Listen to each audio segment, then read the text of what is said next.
Amém? Amém. Graças a Deus. Eu estou com o microfone hoje. Creio que vai ser difícil para as pessoas cochilarem. Irmãos, nós estamos dando continuidade ao estudo de Apocalipse. Na semana passada vimos o capítulo 4.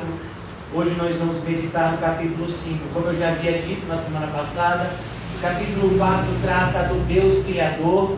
E no capítulo 5 nós vemos a face do Deus Redentor.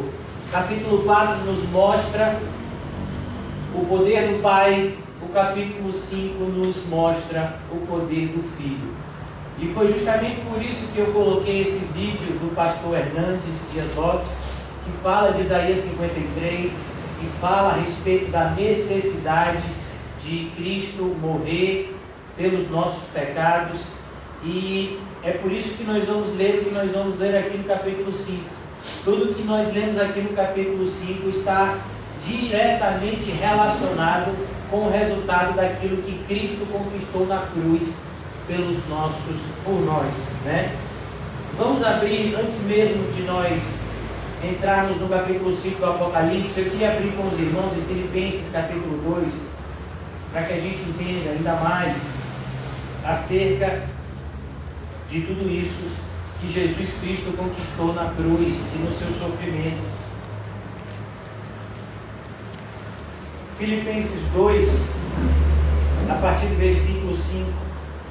Seja a atitude de vocês a mesma de Cristo Jesus, que, embora sendo Deus, não considerou o ser igual a Deus como algo que devia pegar-se, mas esvaziou-se a si mesmo, vindo a ser servo, tornando-se semelhante a homens, e sendo encontrado em forma humana, humilhou-se a si mesmo e foi obediente até a morte, e morte de cruz. Por isso Deus o exaltou à mais alta posição, e lhe deu o nome que está acima de todo nome, para que ao nome de Jesus se dobre todo o joelho, nos céus, na terra e debaixo da terra, e toda a língua confesse que Jesus Cristo é o Senhor, para a glória de Deus Pai. Então aqui nós vemos todo toda a raiz teológica do que João vê aqui no capítulo 5. No capítulo 5, João vai ter a visão do Cordeiro e do livro. E tudo isso faz referência a Cristo e ao poder a Ele dispensado pelo Pai. Cristo, que é Deus Filho, conectado com Deus Pai e Deus Espírito Santo, e cada um exercendo o seu papel no plano de criação e agora no plano de salvação. Amém? Amém. Vamos começar? Todos estão preparados para desvendar segredos do livro do Apocalipse? Amém. Amém? Eu vi à destra do que estava sentado sobre o trono um livro escrito por dentro e por fora, selado com 7 selos. Quem é que está sentado no trono e que trono é esse? A referência aqui, irmãos, é o capítulo 4. Vocês se lembram bem do capítulo 4. Eu vou voltar um pouco. Vamos ler o capítulo 4 a partir do versículo 1. Depois dessas coisas, olhei, e diante de mim estava uma porta aberta no céu. A voz que eu tinha ouvido no princípio, falando comigo como trombeta, disse: suba para cá, e lhe mostrarei o que deve acontecer depois dessas coisas. Imediatamente me vi tomado pelo Espírito, e diante de mim estava um trono no céu, e nele estava sentado alguém. Aquele que estava sentado, o seu aspecto era semelhante ao jaspe e sardônio, e um arco-íris parecendo uma esmeralda circundava o trono. Então é esse o trono que João faz referência aqui no capítulo 5. A visão está sendo continuada. Ele começou vendo o trono, ele não pode descrever a Deus, porque ninguém pode ver a Deus. Então ele fala que é apenas uma luz, que ele compara com 2 pedras preciosas, uma que é como cristal, como diamante, e a outra pedra preciosa, o sardônio, é avermelhada. E ao redor do trono tem um arco-íris que é cor de esmeralda. E é esse trono que ele vê agora uma mão saindo desse trono. Ele não vê uma pessoa, ele vê uma mão. E ele sabe que essa mão é a mão direita. E todos vocês sabem que, de acordo com o simbolismo judaico, a mão direita é a mão de se fazer as coisas, é a mão aonde nós temos mais força. Então, quando você vê a mão direita, você sabe que Deus está prestes a agir de alguma forma, mas a ação de Deus está vinculada ao livro. E o livro que João faz referência aqui não é como os nossos livros de hoje, que tem esse formato meio que retangular, quadrado. Não, os livros que ele fala aqui é como se fosse um rolo. É a semelhança de um grande rolo. Era assim que os livros eram escritos antigamente, em papiro, né? E depois eles eram enrolados. Então ele vê esse livro como que um rolo. E quando o livro que estava escrito por dentro e por fora, fala que estava escrito na frente e por trás também, ou seja, estava totalmente preenchido, mas esse livro estava selado. O selo era uma espécie de cera que se usava como se fosse um lacre. Então, quando você selava algo, aquilo significava que só poderia ser aberto por respectiva autoridade. Então, o selo era como se fosse um lacre. Hoje em dia a gente vê muito isso em carro, né? Então, quando você compra um automóvel, que você vai lá, emplaca o carro, ele coloca um lacre. E você não pode de repente tirar a placa e colocar outra placa. Por quê? Por causa desse lacre. Se você for fazer isso, você vai ter que de novo ir no Detran colocar um outro lacre, porque se o lacre estiver adulterado, você vai pagar uma multa e vai passar por alguns problemas. Então aqui ele vai dizer que sobre o trono havia um livro escrito por dentro e por fora, que estava selado com 7 selos. E mais uma vez, nós vamos ver o número 7 de maneira repetida no livro do Apocalipse. E o número 7 do Apocalipse sempre nos traz uma ideia de uma ação completa, de algo absoluto. É como, por exemplo, os 7 Espíritos de Deus. Nós sabemos que Deus só tem um Espírito, que é o Espírito Santo, que é a terceira pessoa da Trindade. Mas quando se fala dos 7 Espíritos de Deus, está falando da ação completa do Espírito Santo em relação aos propósitos de Deus. E que livro é esse? Que livro é esse que está escrito por dentro e por fora? Esse livro faz referência literalmente ao próprio livro que nós estamos estudando aqui. O livro que nós estamos estudando aqui, qual é o nome dele? Qual é o nome dele? Apocalipse. E Apocalipse em grego significa revelação. Então, esse livro que João está vendo aqui diante dele é um livro que revelaria todos os decretos de Deus em direção à consumação da história. E aqui nós vamos aprender algo. Eu intitulei o estudo de hoje de controle absoluto. Há um controle absoluto de Deus em relação à história. A história não está andando em ciclos, como alguns filósofos dizem. A história não está se repetindo. A história, ela está indo de encontro a um fim que Deus predeterminou e que Ele revelou para nós, que somos o seu povo, através da sua palavra. Então aqui João, ele foi, tudo que nós estamos vendo aqui no capítulo 5 está interligado com o capítulo 4, faz parte da mesma visão. É nesse momento que João é arrebatado em espírito da terra e ele se vê através de uma porta que foi aberta no céu e ele vai ter uma visão acerca do futuro. Então quem vai dizer o futuro para mim e para você não é uma cartomante. Quem vai dizer o futuro para mim e para você não é um tarólogo. Quem vai dizer o futuro para mim e para você não são os signos. Quem vai dizer o futuro para mim e para você é a Bíblia. Deus se revelou. Deus revelou os seus decretos através dos seus servos. E aqui, de maneira muito específica, o seu servo João. Ele abriu uma porta no céu e mostrou o futuro. Mostrou como ele iria consumar todo o seu projeto de criação. Então aqui ele vê esse livro. Só que esse livro que revela a vontade de Deus para o fim dos tempos, ele está selado.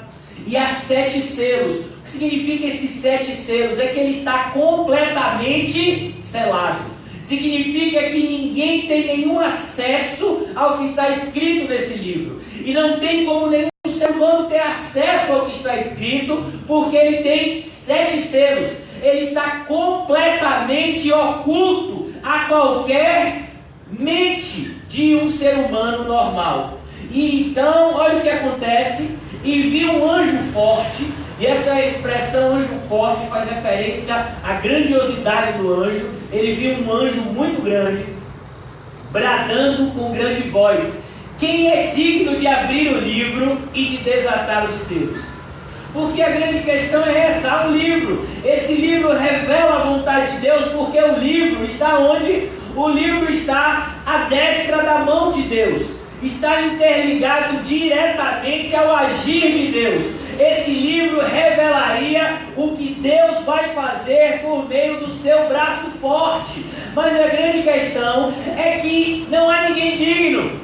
Não há ninguém digno de olhar e nem de ter um pequeno vislumbre desse livro. Versículo 3: ninguém no céu, ninguém na terra e nem debaixo da terra. E essa expressão faz referência: nem os próprios anjos, nem os serafins, nem os seres espirituais que nunca pecaram, eles não podem abrir o livro. Nenhum homem que está vivo, por mais santo que fosse, nem o apóstolo Paulo, nem o próprio apóstolo João, nem o apóstolo Pedro, nem Maria, mãe de Jesus, nem os irmãos de Jesus, Judas e Tiago, não havia nem o próprio Elias, nem Moisés, não havia nenhum homem capaz de abrir esse livro. Olha o que ele diz: e nem de olhar para ele. Sabe, irmãos, às vezes a gente não entende a preciosidade da revelação das Escrituras.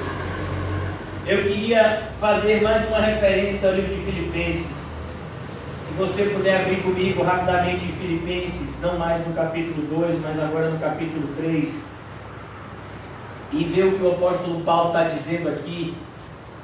Versículo 7, Filipenses 3, 7: mas o que para mim era lucro, eu passei a considerar como perda por causa de Cristo.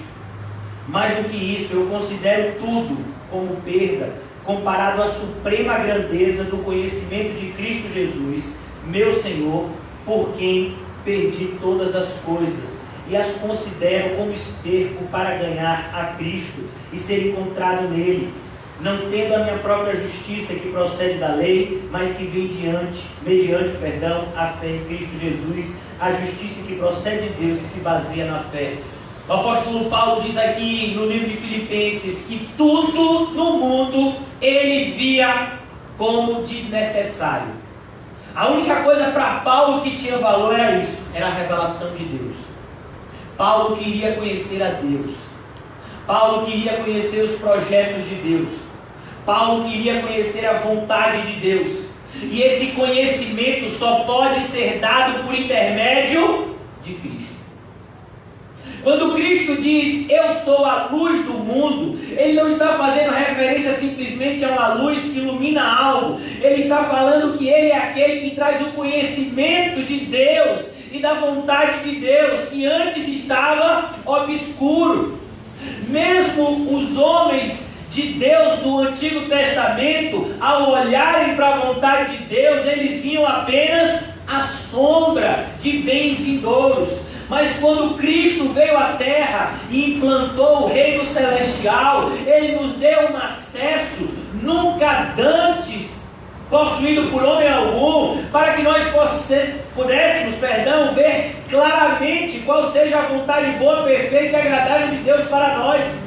Por isso que quando Paulo entendia isso, ele dizia: tudo mais é perda de tempo.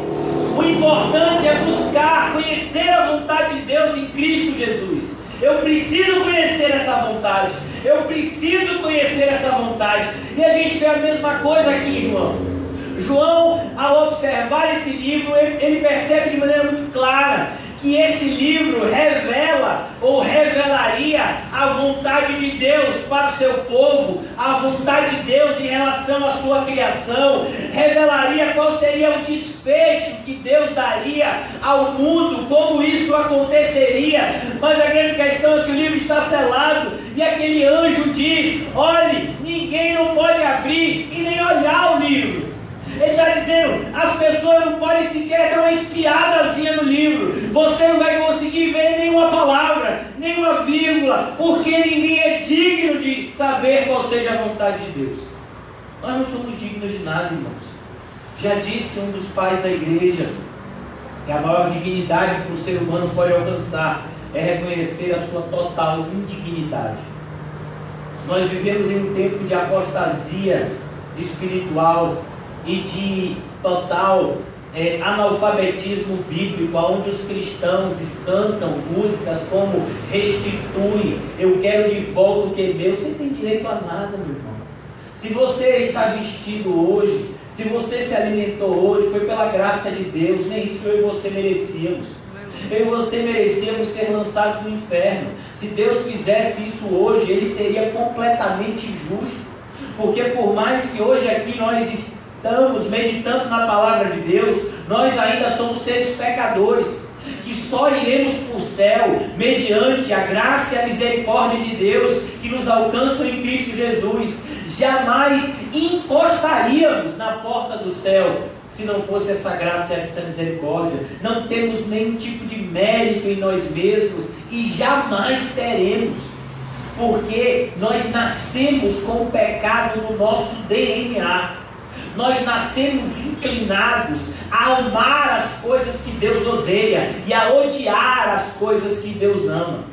É por isso que não há ninguém digno de se abrir. É por isso que o homem mais santo que já andou sobre a terra foi um pecador que precisava da graça de Deus. A própria mãe de Jesus, ela chama o seu filho de Senhor. A própria mãe de Jesus precisou ser justificada pelo seu filho. Todos pecaram e por isso destituídos estão da glória de Deus. Há uma necessidade.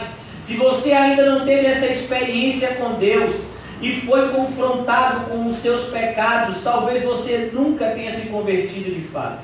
A conversão é esse momento onde nós nos vemos no espelho da palavra de Deus e nos enxergamos como pecadores miseráveis, carentes totalmente da misericórdia de Deus. Nos enxergamos como aquele publicano de Lucas 18: tem misericórdia de mim, que sou um pecador miserável. É isso que de fato é a experiência de conversão. Quando nos enxergamos como amaldiçoados e nos jogamos aos pés de Cristo Jesus, na esperança de que Ele nos salve. Essa é uma experiência de conversão. Então aqui João entende isso. João entende que ninguém, por mais especial que fosse, por mais que tivesse vivido uma vida aos olhos humanos correta, não é digno de sondar a mente de Deus. E sabe por que eu estou falando isso? Porque é uma dos grandes conflitos hoje em dia na igreja é a questão da eleição e da predestinação. Grande parte das igrejas evangélicas hoje em dia não acreditam na predestinação. Não acredito que Deus tem os seus eleitos, embora a palavra eleição e predestinação esteja repetida muitas vezes na Bíblia. Eu gostaria de abrir com os irmãos aqui em Romanos capítulo 9. Talvez você pense que não tem nada a ver, mas você vai entender que tem tudo a ver com o que a gente está falando aqui agora. Romanos capítulo 9.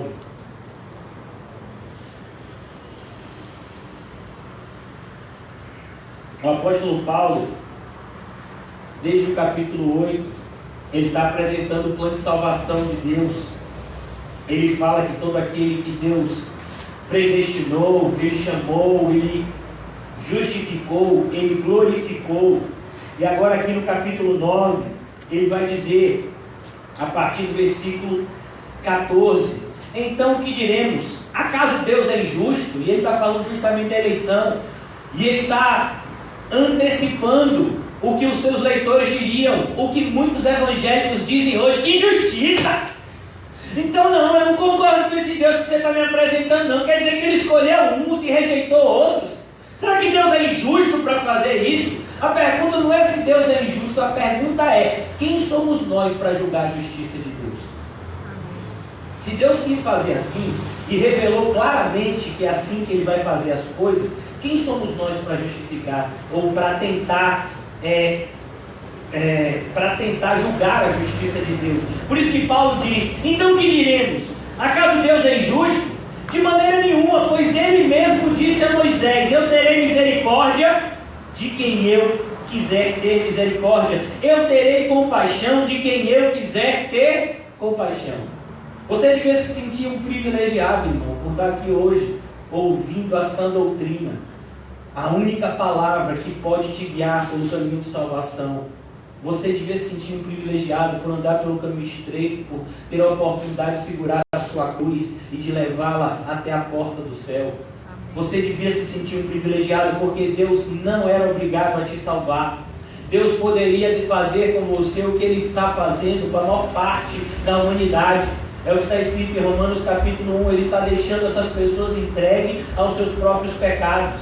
Existem pessoas que estão pecando e que continuarão em pecado até o final da sua vida e jamais serão corrigidos por Deus, porque Deus só corrige os seus filhos que Ele ama.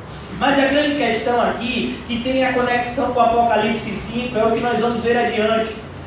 Portanto, isso não depende do desejo ou do esforço humano, mas da misericórdia de Deus. Que Paulo está falando o quê? Que a salvação não depende do esforço humano, não depende da vontade humana. A salvação é uma obra única e exclusiva da misericórdia de Deus. Pois diz a Escritura ao faraó: eu levantei exatamente com este propósito, mostrar em você o meu poder, para que meu nome seja proclamado em toda a terra. Portanto, Deus tem misericórdia de quem Ele quer e endurece a quem Ele quer.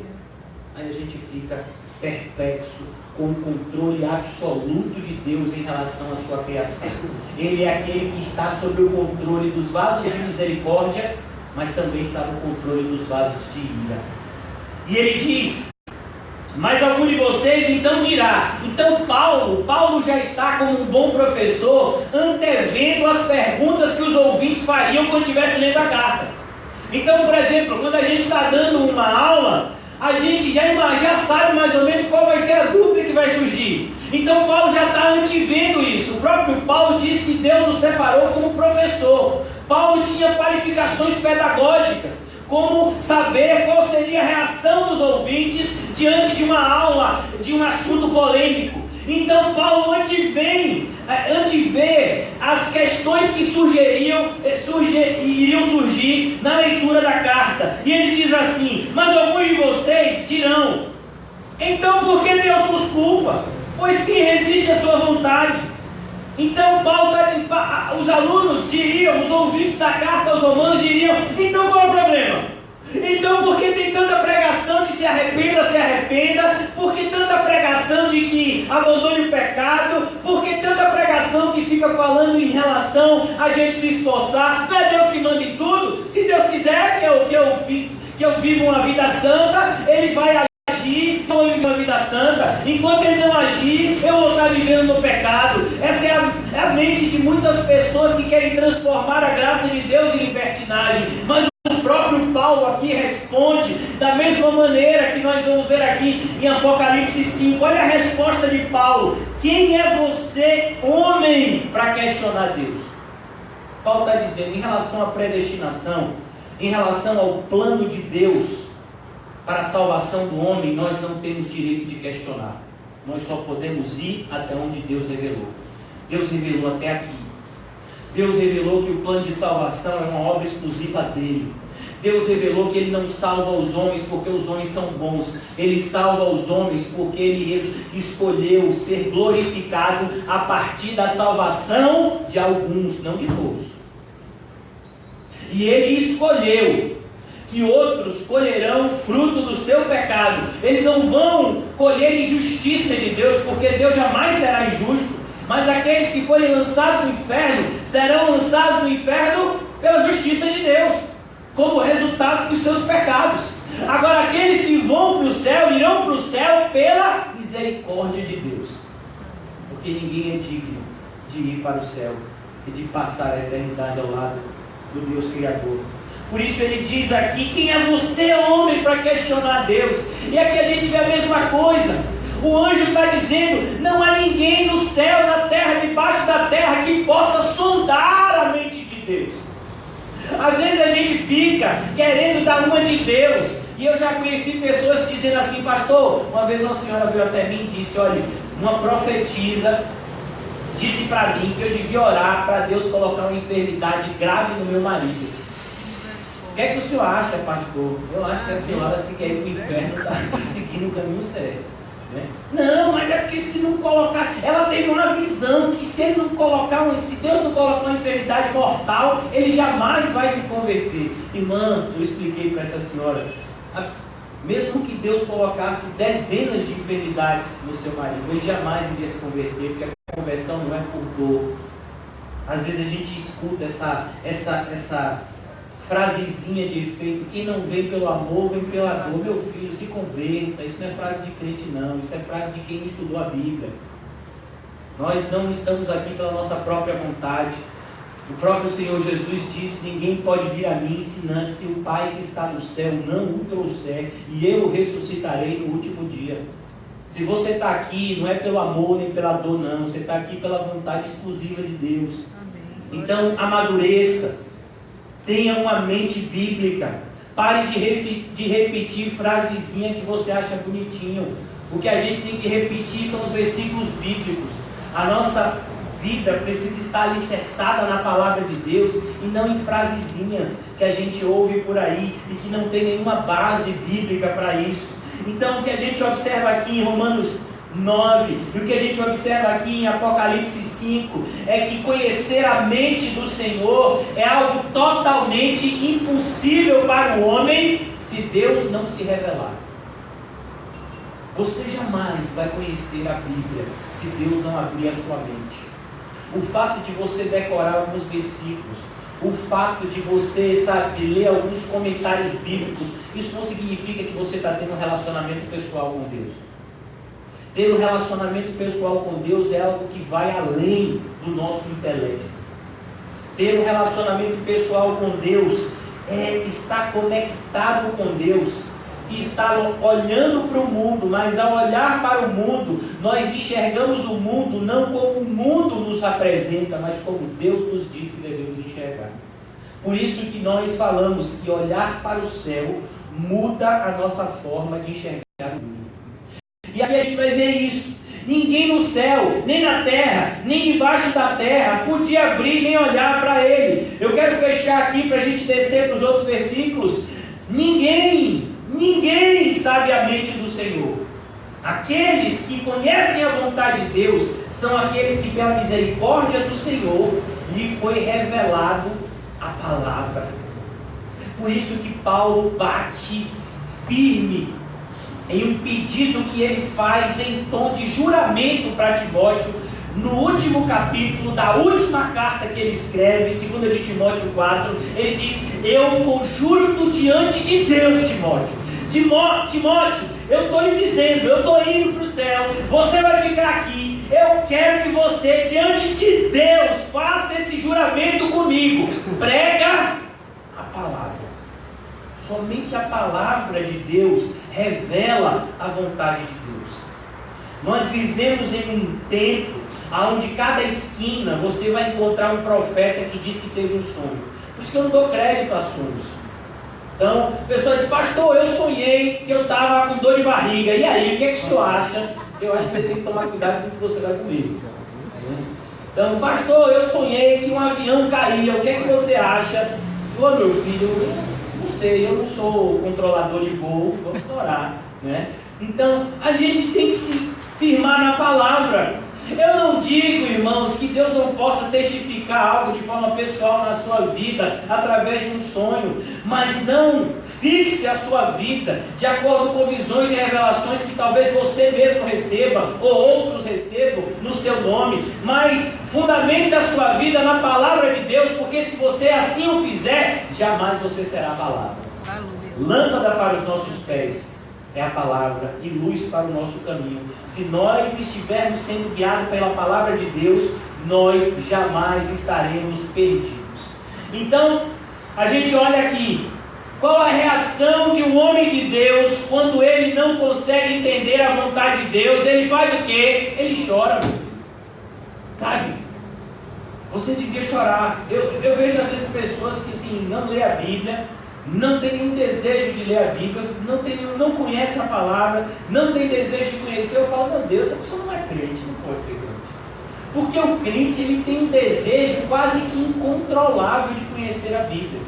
Sabe, às vezes eu fico triste porque eu percebo, tem pessoas que colocam um monte de versículos, né, no WhatsApp e no Facebook, e eles colocam aqueles versículos. Se você for perguntar, você entendeu o que está escrito? Sabe, não faz a mínima ideia do que está escrito. Ontem eu até ajudei alguns. A pessoa colocou uma passagem bastante profunda do livro de Isaías. Eu tenho certeza absoluta que a pessoa que colocou não faz a mínima ideia do que aquela passagem significa. E eu fui lá e botei um comentário para elucidar alguns que leriam o texto e que muitas vezes teriam dificuldade de entender o que aquele texto significa. A gente tem que tomar cuidado com isso. A gente pega textos de Isaías, de Jeremias e de tantos outros livros bíblicos. A gente pode pegar um texto de Cantares e ficar com a mente extremamente confusa. A gente tem que tomar cuidado, irmãos. Porque a mesma pedra angular que serve de alicerce é a mesma pedra que é pedra de tropeço na vida de muitos. É por isso que Deus separou pastores e mestres. É por isso que a Bíblia vai dizer, não se apressem muitos de vós em serem mestres. Hoje em dia todo mundo quer dizer qual é a sua opinião em relação ao versículo. Irmãos, cuidado com a sua opinião, porque o seu coração é enganoso. Você tem que se firmar de acordo com o que nós sabemos, que a igreja tem 2000 anos de história. E muitos homens de Deus, cheios do Espírito Santo, graças a Deus por isso, estudaram a Bíblia e nos deixaram tesouros preciosos em relação à interpretação correta dos textos sagrados. Porque nós estamos aqui reunidos, debruçados nesse livro, porque é uma preocupação. Nenhum livro é tão mal interpretado na Bíblia como o livro do Apocalipse. Justamente por conta da simbologia, que o Apocalipse é o livro mais simbólico de toda a Bíblia, né? Todos os 22 capítulos estão cheios de símbolos: candeeiro, dragão, mulher, rio que se abre. Então muitas pessoas, cada uma dá uma interpretação, cada interpretação mais maluca do que a outra, sem nenhuma base, sem ter estudado, sem muitas vezes nem ter tido o trabalho de estudar o contexto bíblico disso daqui, e as pessoas vão falando aquilo que lhe vem à mente. Temos que tomar muito cuidado para que não venhamos agir desse jeito. Temos que levar a palavra de Deus com a seriedade que ela merece, porque a nossa vida depende disso. Mais uma vez eu vou fazer das palavras de Cristo a minha. Jesus disse: conhecereis a verdade e a verdade vos libertará. Então a marca de um verdadeiro cristão é que ele segue a doutrina correta. Ele não segue a doutrina do mundo, ele não segue as heresias, ele não segue as inclinações do seu próprio coração, mas ele segue a sã doutrina, a doutrina que foi ensinada pelos apóstolos e se perpetuou através da vida dos homens de Deus que se sucederam de geração em geração. Então aqui no versículo 4 a gente vê um homem de Deus que chorava muito, porque ninguém for achado digno de abrir um livro, e nem de ler, e nem de olhar para ele. Ninguém. Então ele chora muito, porque ele tem um desejo de conhecer a vontade de Deus, mas aquilo estava impedido. Havia selos que impediam acesso àquele livro. Mas olha que coisa maravilhosa, irmãos. Por isso que a Bíblia vai dizer que todo aquele que chora será consolado. E ele fala justamente desse choro, o choro de querer fazer a coisa certa, o choro de uma pessoa que se arrependeu dos seus pecados, o choro de uma pessoa que deseja andar em santidade e luta, sabe, exaustivamente contra a sua carne. E a gente vê isso. Eu chorava muito, mas disse um dos anciãos, e olha que coisa maravilhosa, não foi um dos anjos que falou com ele, foi um dos anciãos. E os anciãos, que são em número de 24, eles simbolizam o quê? A igreja no Antigo e no Novo Testamento. O povo de Deus no Antigo e no Novo Testamento. A gente vê isso de forma clara através das 12 tribos que faziam referência ao povo de Deus e os 12 apóstolos que faziam referência ao povo de Deus no Novo Testamento. Então aqui, o apóstolo João, ele tem essa visão dos 24 anciãos, de todo o povo de Deus reunido diante dele na figura desses anciãos. E esses anciãos revelam a João algo que João desconhecia, algo que João deveria saber, mas que ele não sabia. E isso é bastante importante para a gente entender que ninguém, por mais estudioso que seja da Bíblia, sabe tudo. Nós estamos sempre aprendendo. Por mais estudioso que você seja, sabe, mesmo que você fosse aqui o teólogo referência do século 21, você ainda estaria na condição de um aprendiz da Bíblia. E a gente vai ver aqui um desses anciãos vem até João e diz: não chore. Por que, João, não chore? Porque já havia sido profetizado quem vai abrir esse livro desde os tempos antigos. Todos os livros proféticos apontavam para o Cordeiro.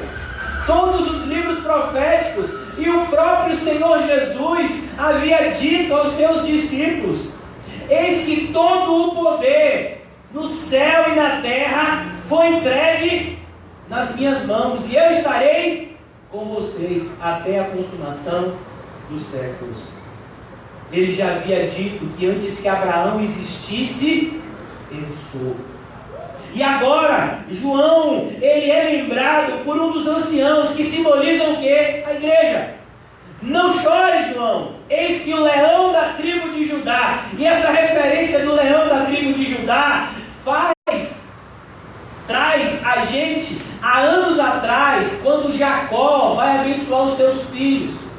Quando Jacó vai abençoar os seus filhos, ele olha para Judá e diz: Judá, você vai ser como um leãozinho. E Judá, rapaz, você estudar a vida de Judá, é um bicho ruim, rapaz. Judá, um camarada ruim, não merecia nada de bom, mas seria da linhagem de Judá que viria o Messias. Porque não é por bondade, irmãos, não é por mérito, é pela graça e vontade de Deus. Se a gente tivesse que escolher um filho, sabe, para que a linhagem viesse, ele tinha que se escolher quem? José, que era gente boa. Mas pega aqui, Judá, bicho ruim, rapaz, que nem cumpriu os seus deveres que queria cumprir, e que teve relação com a mulher do seu filho que morreu, e mesmo ela se disfarçando, sabe, de garota de programa. A história de Judá está lá no Antigo Testamento, mas Jacó olha para Judá e diz: Judá, meu filho, você é um leãozinho, e é de você que vai surgir o Redentor. Que coisa, sabe? É maravilhoso ver como Deus escolhe a nós, os que não são, para reduzir a nada aqueles que pensam que são. Você se acha um desprezível? Eu também me acho, irmão. Mas Deus escolheu a gente devia se sentir tão alegre por isso. A gente não está atrás de nenhum bilionário no mundo. Ninguém é melhor do que você, e nem pior. Mas nós hoje aqui somos mais privilegiados que muitos, porque estamos diante de Deus, sendo ensinados pela palavra de Deus e tendo a oportunidade de seguir o caminho de Deus. E a gente devia estar com o nosso coração cheio de alegria por esse motivo.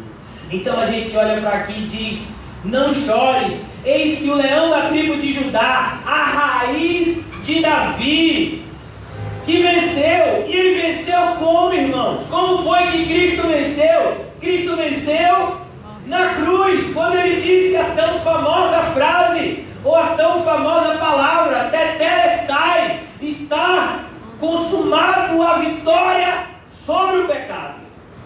Ele venceu. A raiz de Davi, a raiz, irmãos, é aquilo que fica embaixo da terra, e mesmo quando você corta a árvore, a raiz continua lá. A raiz de Davi havia sido cortada. O reino foi destruído pelos babilônicos, o reino foi destruído exatamente pelos babilônicos caldeus, 5 séculos antes de Cristo. E mesmo depois deles terem autorização dos medo-persas de retornarem e reconstruírem Jerusalém, a cidade, mas o trono de Davi aparentemente estava vazio, mas a raiz estava lá, o rei estava chegando. E ele chegou uma semana antes da sua crucificação. Ele entrou em Jerusalém montado num jumentinho, filho de uma jumenta. E os ramos foram lançados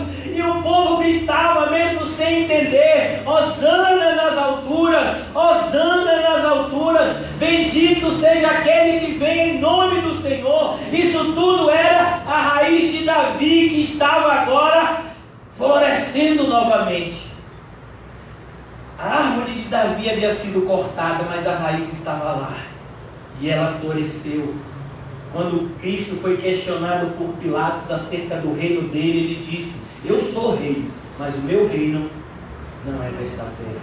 Mas a raiz de Davi, que venceu a morte na cruz, e ele venceu para abrir e desatar os 7 selos. Aquela vitória de Cristo foi uma vitória que nos alcançou, irmãos. Tudo aquilo que Cristo alcançou na cruz, nós recebemos os méritos disso, por substituição. Toda a nossa injustiça recaiu sobre Ele, e toda a justiça dele recaiu sobre nós. Agora, aquilo que era única e exclusivamente reservado para Ele, nós temos acesso com confiança ao trono da graça. Que privilégio, irmãos! A gota do sangue de Jesus nos purificou de todo pecado. E nosso relacionamento com Deus, que estava oculto, agora foi aberto. O véu foi rasgado. E nós podemos agora enxergar qual seja a vontade boa, perfeita e agradável de Deus para nós que somos o seu povo. Ele venceu para desatar os 7 selos. Ele venceu para revelar a vontade do Pai para nós que somos seus filhos. Aleluia! Versículo 6. E olhei, e eis que estava no meio do trono e dos 4 animais viventes, e entre os anciãos, a mesma visão do capítulo 4. Agora essa visão é complementada. Ele vê a mesma visão, só que agora no meio dos 24 anciãos, havia um cordeiro, como que havendo sido morto. O cordeiro estava vivo, mas ele havia sido morto.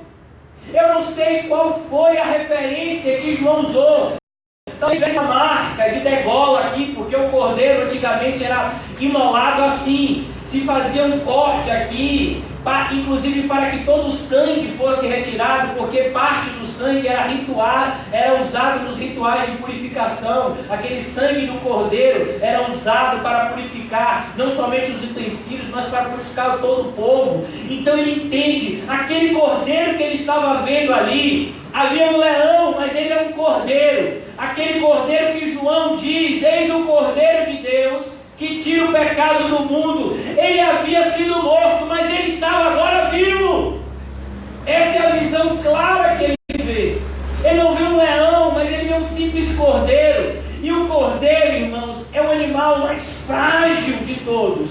Não tem nenhuma arma de defesa. Mas para Deus é o animal mais poderoso do mundo, porque faz referência ao Todo-Poderoso Jesus Cristo. Eu vi um cordeiro que, mesmo que havendo sido morto, ele tinha 7 pontas. 7 pontas faz referência a 7 chifres. O chifre, na cultura judaica, significa força e poder. No próprio hebraico, a palavra chifre e a palavra força é a mesma palavra, que você vai aplicar ela de acordo com o contexto que você usa, mas é a mesma palavrinha hebraica para chifre, e a mesma palavrinha usada para força. Então aquele cordeiro, ele era um simples cordeiro, que é um animal aparentemente inofensivo, mas João olha para aquele cordeiro e o que ele vê são 7 chifres, que significa o quê? Que aquele cordeiro é a pessoa que tem todo o poder no céu e na terra e debaixo da terra. Os 7 chifres fazem referência a um poder completo, a um poder absoluto. Já falamos da simbologia do número 7. Como o 7 simboliza algo completo. Então o cordeiro ter 7 chifres significa que ele tem todo o poder. Mas esse cordeiro não tem só todo o poder. Os 7 olhos significam que ele tem toda a visão. Ele é aquele que, assim como Deus Pai, ele é onisciente. Ele vê e sabe de tudo. Não tem como esconder absolutamente nada do cordeiro.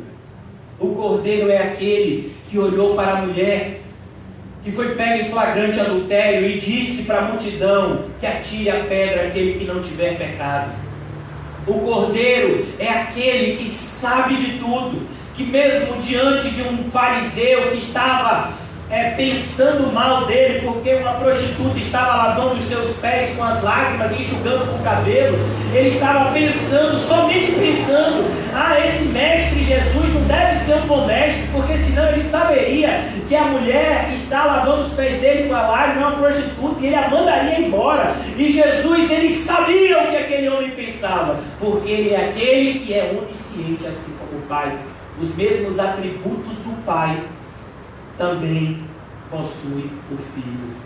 E aqui a gente vê, é um cordeiro, aparentemente um animal indefeso, sem qualquer força, mas esse cordeiro aqui é diferente. Ele tem todo o poder e todo o conhecimento nele, que são os 7 Espíritos de Deus enviados a toda a terra. E fala disso, da plenitude do Espírito habitando no Filho, a unipessoalidade de Deus, juntamente com a Trindade de Deus. Nós temos um único Deus que é Pai, que é Filho e que é o quê? Espírito Santo.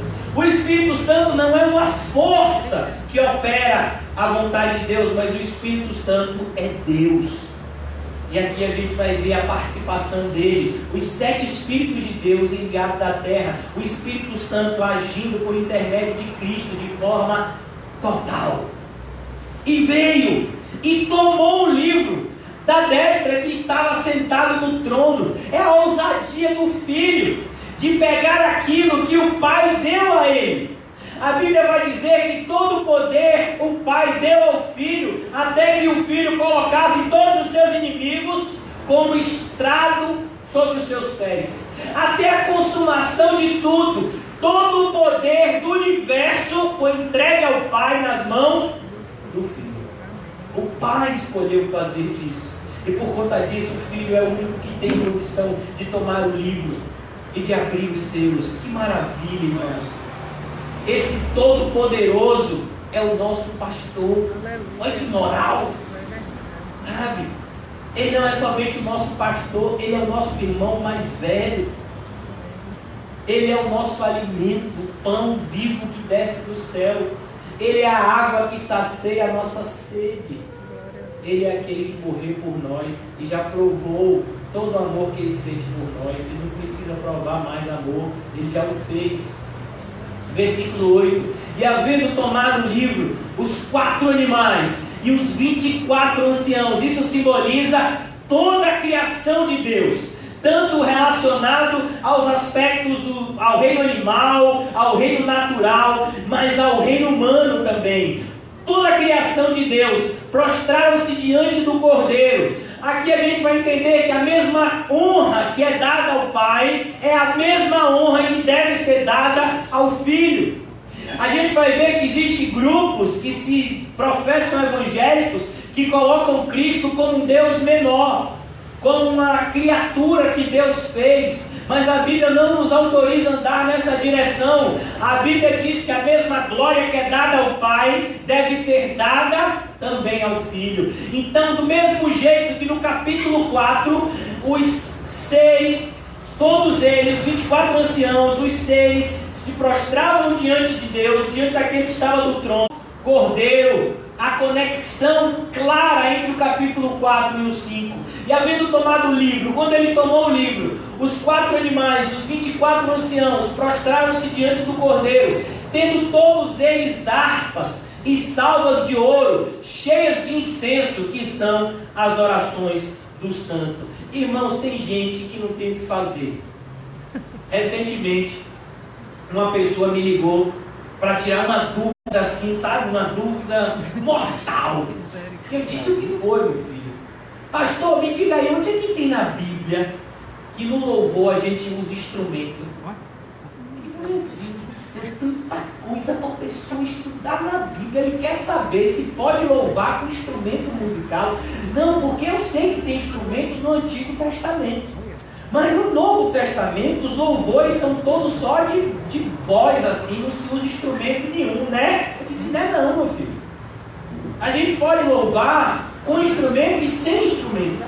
Louvar com instrumento não vai diminuir a espiritualidade do louvor, nem com e nem sem, né? Mas ele estava ensinando para ele num grupo aí, que você já pega aí, que esse grupo não deve ser coisa boa, dizendo que não pode louvar com instrumento. Mas Davi usava, né? Usava, mas esse grupo dizia que usava esse instrumento no Antigo Testamento. No Novo Testamento não deveria mais, só deveria louvar com a boca. Tanta coisa para a pessoa estudar, vai para essas bobagens. E a gente vai ver aqui que até os anjos aqui, o pessoal lá do céu está com instrumento. Quando chegar lá no céu vai ter o quê? Vai ter harpas e salvas de ouro, cheias de incenso, que são as orações dos santos. Talvez você pense que Deus se esqueceu de você, que Deus não responde às suas orações, elas estão lá, perto do trono de Deus, simbolizado pelo incenso. As orações dos santos não são esquecidas. Deus responde cada uma das nossas orações, mas algumas respostas são não. Não agora, não desse jeito, não dessa forma. Mas Ele não deixa de responder os seus santos, porque é uma ligação direta entre o Pai e os seus filhos. E a gente vai ver aqui todas as orações dos santos chegando ao trono de Deus. E cantavam um novo cântico. Essa ideia de um novo cântico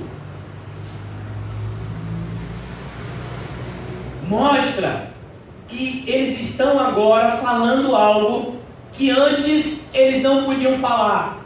Eles estão trazendo às claras algo que antes não era conhecido. Isso que é a novidade. Que cântico é esse? O cântico na Bíblia, não no mundo, porque os louvores de hoje em dia, são a grande maioria um lixo. Mas os louvores na Bíblia e na igreja, eles devem glorificar a Deus. Você vai ver isso tanto no Antigo Testamento. O livro de Salmos, inclusive, é um livro formado só por louvores. O próprio nome Salmo vem de uma palavrinha saltério, que era o que nós chamaríamos de harpa, de violão, que era o que Davi tocava. Então todos aqueles salmos eram hinos que eram cantados pelos crentes do Antigo Testamento. E existem inúmeras passagens do Novo Testamento que muitos estudiosos dizem que eram hinos que os cristãos do Novo Testamento cantavam, que estão aqui na palavra de Deus como inspirados. Então a gente precisa entender que cântico é você cantar a Bíblia. Não é você falar palavrazinhas bonitas. Não é você fazer uma canção se preocupando com o refrão e com a harmonia. Não. Cântico que conta para Deus é quando você o adora em espírito e em verdade. É quando você exprime algo que traz glória para Ele.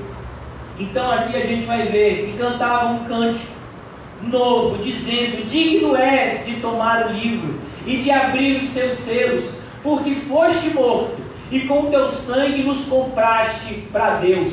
Olha que coisa, irmãos. As pessoas estão celebrando, inclusive a criação.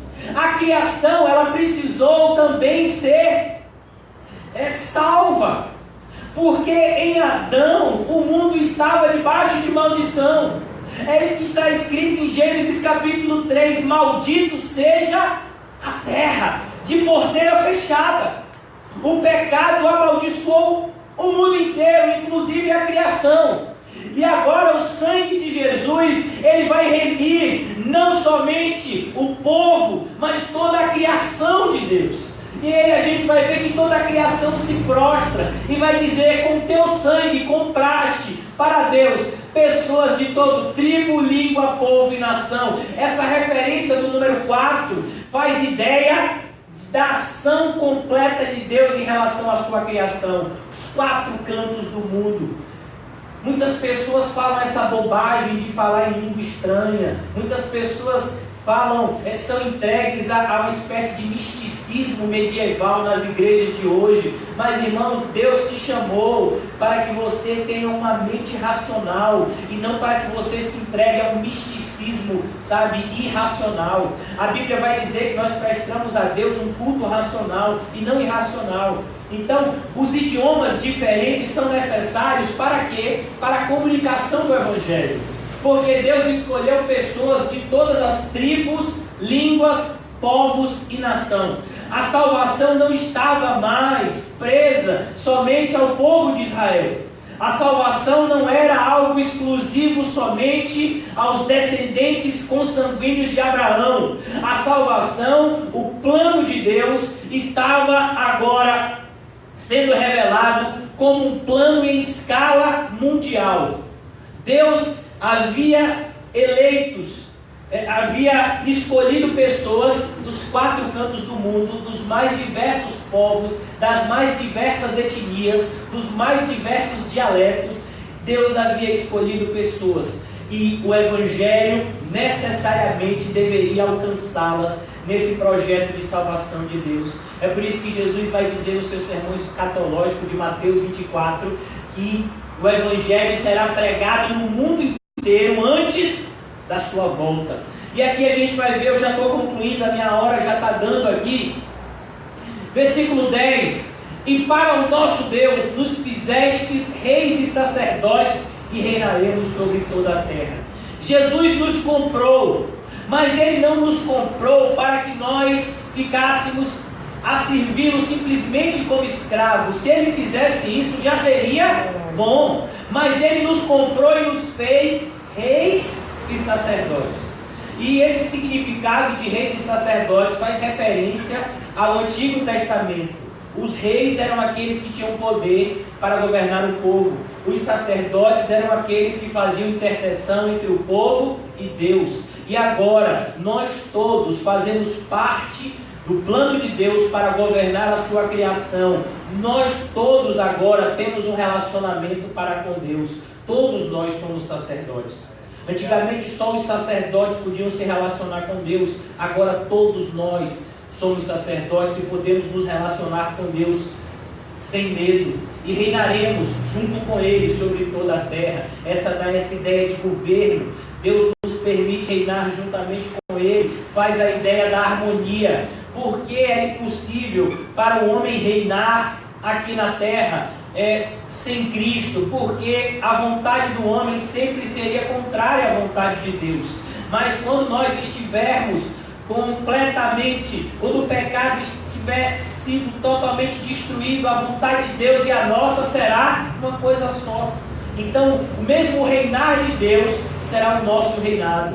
Aqui a gente continua, versículo 11: e olhei, e ouvi a voz de muitos anjos ao redor do trono, e dos animais, e dos anciãos, e o número deles eram de milhões e milhares de milhares. Aqui há algo em torno de, no mínimo, 200 milhões.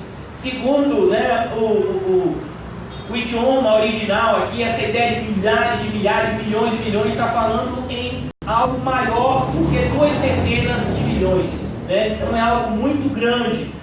Quando todos os eleitos de todas as eras se apresentam diante de Deus, é algo muito grande.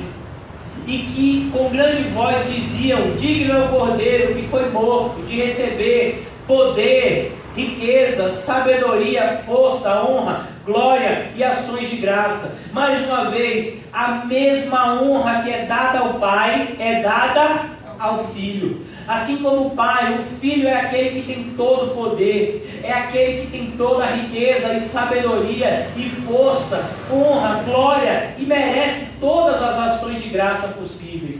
E ouvi toda a criatura que está no céu, na terra e debaixo da terra, as que estão no mar e todas as coisas que neles há, dizer ao que está sentado sobre o trono e ao Cordeiro sejam dadas ações de graças, honra, glória e poder para todos sempre.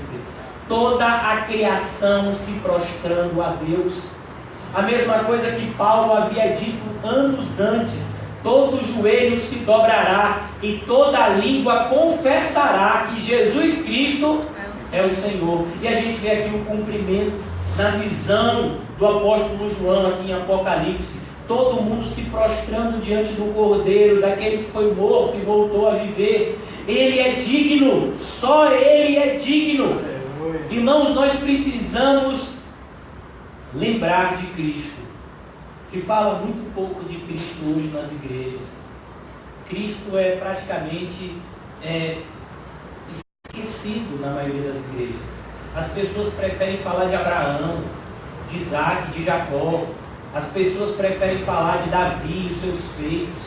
As pessoas preferem falar de Sansão, de Gideão. Mas Cristo hoje em dia tem sido esquecido. Foi feita uma pesquisa no Vaticano, alguns anos atrás, que quando as pessoas estavam em dificuldade, a quem elas recorriam? Jesus Cristo ficou em 7º lugar. Em primeiro lugar ficou Nossa Senhora. O apóstolo Paulo, o apóstolo Pedro, conhecidos como São Paulo e São Pedro, ficaram à frente de Jesus.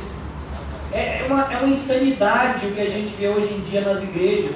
Tem pessoas, por exemplo, que dizem: Senhor, envia anjos. Irmão, para que eu quero anjo? Eu quero é Cristo. Eu não quero presença de anjo aqui não. Eu quero sentir a presença daquele que me salvou.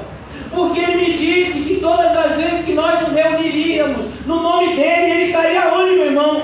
No nosso meio. Quem é que eu quero que enche esse lugar aqui? Cristo.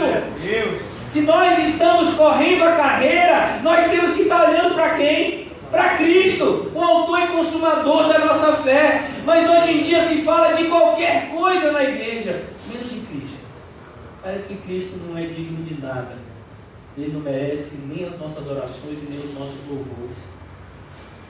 A Bíblia nos mostra uma direção diferente. Ele é digno, só Ele é digno. E os 4 animais diziam amém. A palavra amém significa que assim seja. Sabe, eles concordavam, é isso mesmo, o Cordeiro tem toda a glória do Pai. Deus fez convergir nele todas as coisas. Deus agradou-se com isso, glorificar-se através da glória dada ao seu Filho. E os 4 animais diziam amém, os 24 anciãos se prostraram e adoraram ao que vive para todos sempre. Quem é Ele? Jesus Cristo. Por isso, irmãos, olhe para Cristo nessa tarde.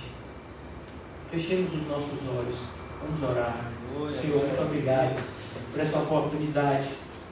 Perdoa-nos, Senhor Jesus, porque não te temos dado a glória que lhe é devida, Senhor.